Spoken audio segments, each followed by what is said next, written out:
Welcome back to AM Northwest. From craft room clutter to office deorganization, you responded to our Ask the Organizer challenge, and she's here to share some solutions for your problem areas. We welcome back professional organizer Michaela Santen. Good to have you back again. Thanks. Okay, so let's get right to it, because we had a lot of viewers send in their issues. Yeah. Their organizing issues. Let's start with the Debbie's craft closet. Yeah, so Debbie said that this was her worst nightmare. She wants a craft closet, but this is sort of this black hole of, chaos right now. So, I mean, what anybody could do, if you want some great ideas, I just go on Pinterest and you can see what the possibilities are. So this is a great, I mean, really Debbie needs some shelving, and we want to use our vertical space. So just use all the wall that you have. And shelving is really great for that. And in a closet, you'd be surprised what you could do in a closet. I mean, you can put a little desk in there. And it just depends what your budget is. This is a great idea. It has a little workspace, and then it has pegboard across the back wall, so you could hang all your supplies, your crafting supplies and stuff. Pegboard, so inexpensive. You can paint it, make it really cute, and just put it up. It's very easy. You could do wood shelves like these, or there's also metal shelves that are a lot less expensive. You know, you can go to Lowe's and do those, but you'd be amazed what you can get into a closet.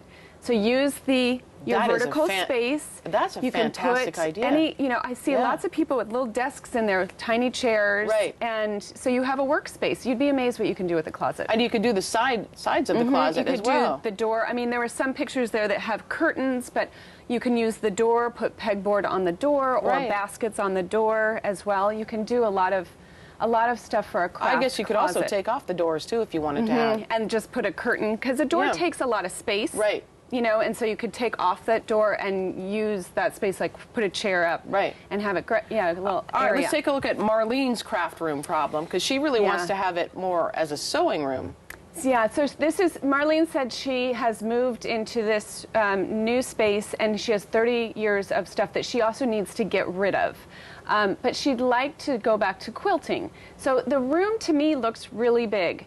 It does look big. It looks really big. So the idea I had for her was, one, you have to purge some of that stuff, but if you use your walls around the perimeter, put shelves up like in this room, you can get a lot of storage around the perimeter of the room. And then in the middle, there were some great ideas. This I love. This is 4 bookcases. So go to IKEA or Target and get short bookcases, and 2 are sideways and 2 are upright.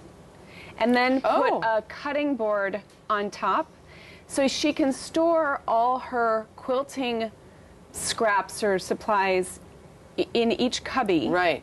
All the way around. Because quilters really do have a lot of supplies. A lot of supplies, yeah. A lot of fabric. You could use it as a cutting space on top. So this is just 4 bookcases. And again, if you need any of these, I found these on Pinterest, and you can get great ideas, great websites there. And this is just using this vertical space around the perimeter of the room. So using the wall space, Use your wall space. I mean, go up as far as you can for storage. Right. You know, it's just wasted if you don't. Okay, let's talk about Barbara's toy room problem. Barbara runs a daycare, and she's having trouble with keeping all the toys off the ground. And so for something like this, it's keeping stuff up and off the ground, again, using your wall space. So I love cubbies.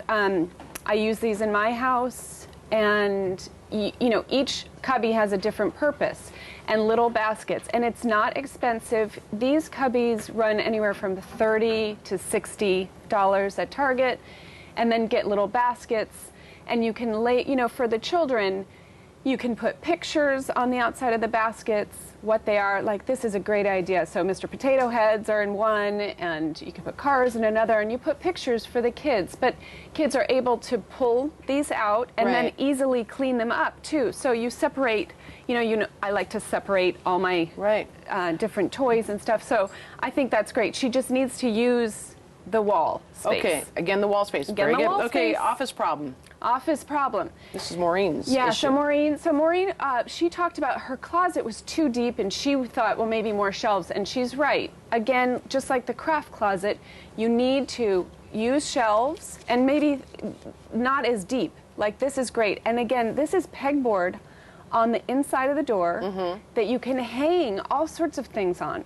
and just go all the way up with your shelves and baskets.